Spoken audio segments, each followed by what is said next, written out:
स्वागत है आप सभी लोगों का मेरे YouTube चैनल मैथिल आर्ट पे। मैं हूँ सुमन और आज के इस क्लास में मैं मधुबनी पेंटिंग में हिरन का डिज़ाइन कैसे बनाया जाता है ये बताऊंगी। तो आप लोग पूरा वीडियो लास्ट तक देखिएगा, आपको ये वीडियो ज़रूर पसंद आएगी और आपको ये डिज़ाइन भी बनाने आ जाएगा। मैं इस क्लास में 2 हिरन का डिज़ाइन बनाऊँगी, तो आप लोग लास्ट तक वीडियो देखिएगा।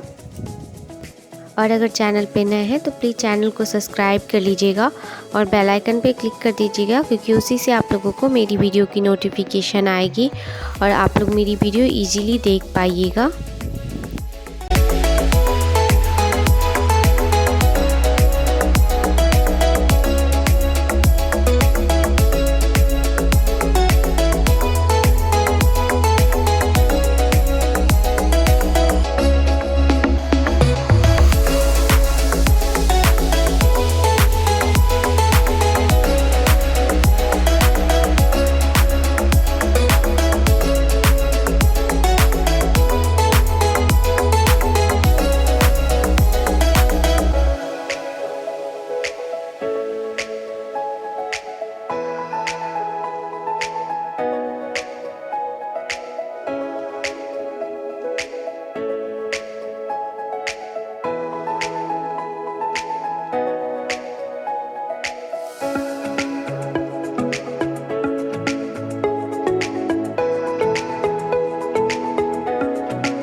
उम्मीद करती हूँ आप लोगों को ये डिज़ाइनें पसंद आई होगी। अगर डिज़ाइन पसंद आए तो प्लीज़ वीडियो को लाइक कर दीजिएगा, और अगर चैनल पे नए हैं, अभी तक आप लोगों ने चैनल सब्सक्राइब नहीं किया तो प्लीज़ चैनल को सब्सक्राइब कर लीजिएगा।